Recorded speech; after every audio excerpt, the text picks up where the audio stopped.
Today we will continue our look at America in the Second World War.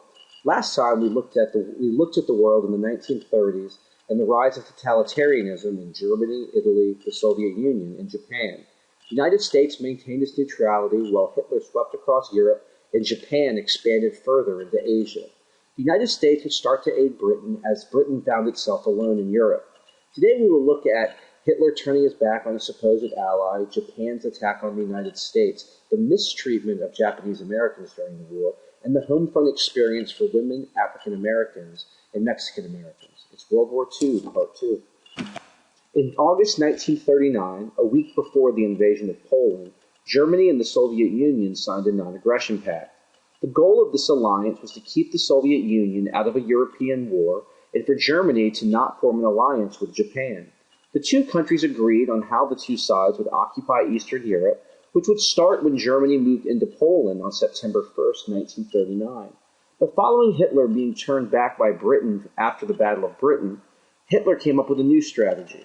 He wanted to quickly defeat the Soviet Union, his ally, to take out a potential threat in the East and gain access to Soviet oil fields, while continuing to bomb Britain. The goal was to take out the Soviet Union and the British before the United States could get into the war. It's important to remember at this point that the United States had been helping out the British through things like the Destroyer for Bases deal and the Lend-Lease Act. So on June 22, 1941, Hitler launched an attack on his ally known as Operation Barbarossa, which was a three-pronged attack into the Soviet Union. And by November of 1941, his army was on the outskirts of Moscow. Like Napoleon in 1812, Hitler's advance into the Soviet Union would grind to a halt as a result of the Russian winter. His forces were ill-equipped to handle the elements. The Battle of Stalingrad lasted from August 1842 to 1943. It was one of the bloodiest of the war, and saw the city that bore the Soviet leader's name destroyed.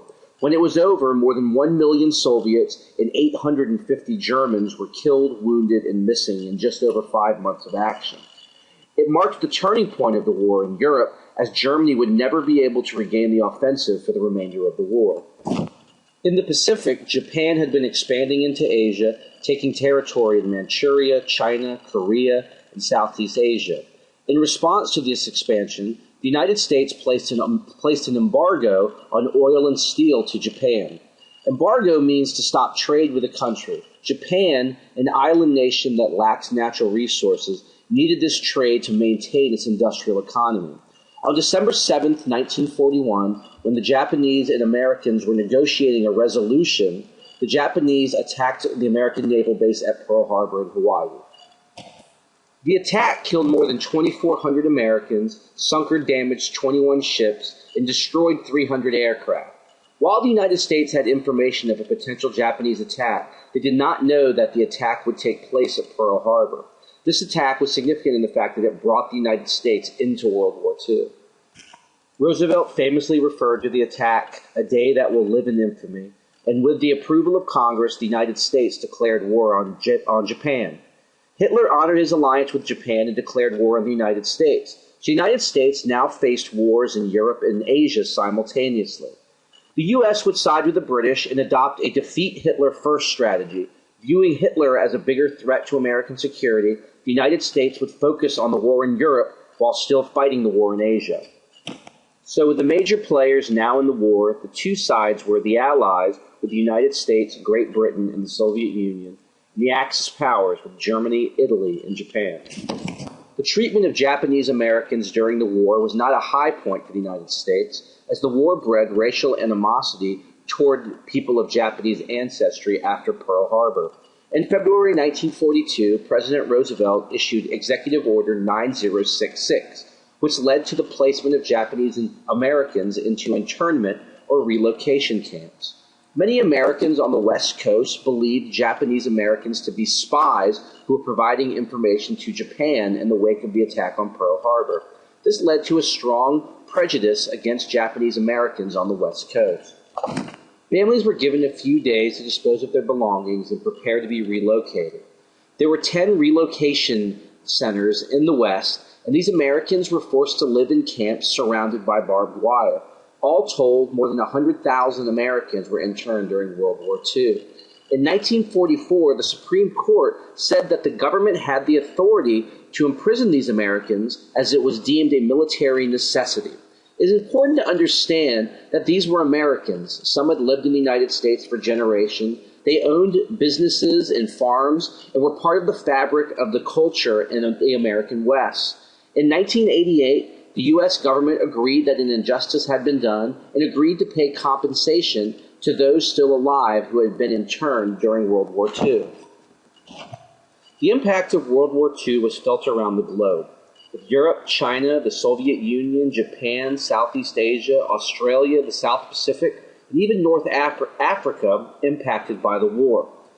At the battles fought at El Alamein, Allied forces led by Dwight David Eisenhower defeated German forces led by German Panzer Commander Erwin Rommel, who was known as the Desert Fox as a result of his successes in North Africa.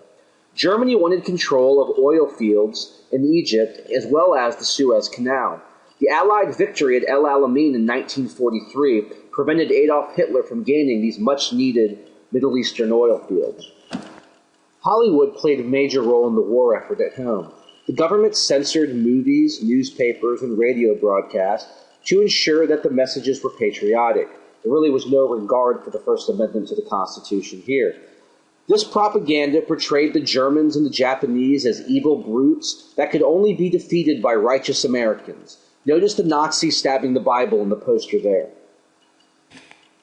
In this image, you can see the shadow of the Nazis threatening American children. The only way to prevent this, according to the poster, is to buy war bonds.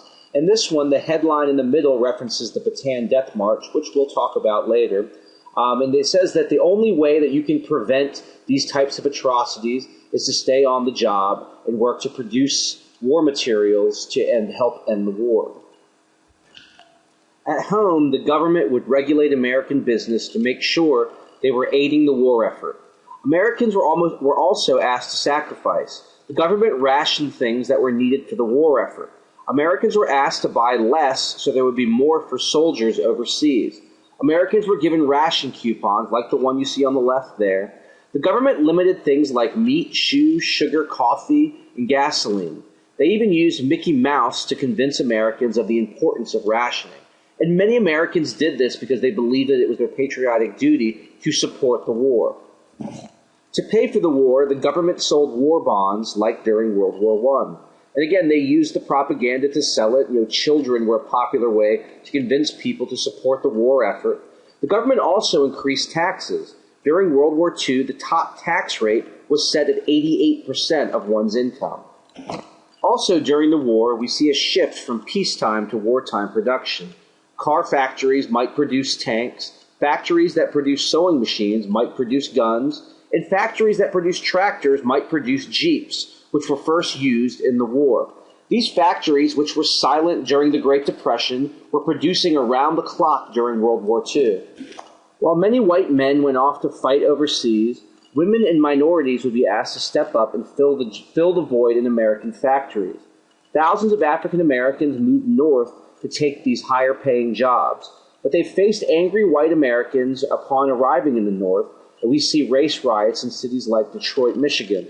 In 1941, after A. Philip Randolph's threat of a march on Washington, President Roosevelt issued Executive Order 8802, which ordered employers to provide for the full and equitable participation of all workers in the defense industries without discrimination because of race, creed, color, or national origin.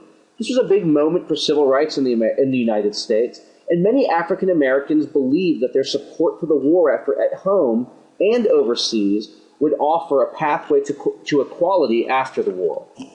Mexican Americans also benefited, as many would fill defense jobs in California and Texas. The United States government encouraged Mexicans to come to America during World War II to work.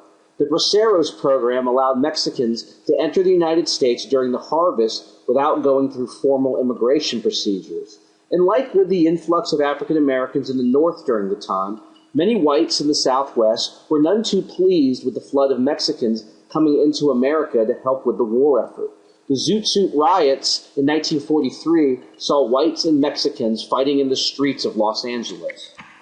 And let's close the show by looking at women during World War II. During the war, more than 200,000 women served in non-combat roles, and like World War I, women were needed to fill roles vacated by men in World War II. Rosie the Riveter became the symbol for women during the war as the government attempted to convince women to take these higher-paying jobs, even though they were still paid less than their male counterparts. We'll look at Allied victories in Europe and American victories in the Pacific and consider the first and only time nuclear weapons have been used next time. And until then, good night, Albuquerque.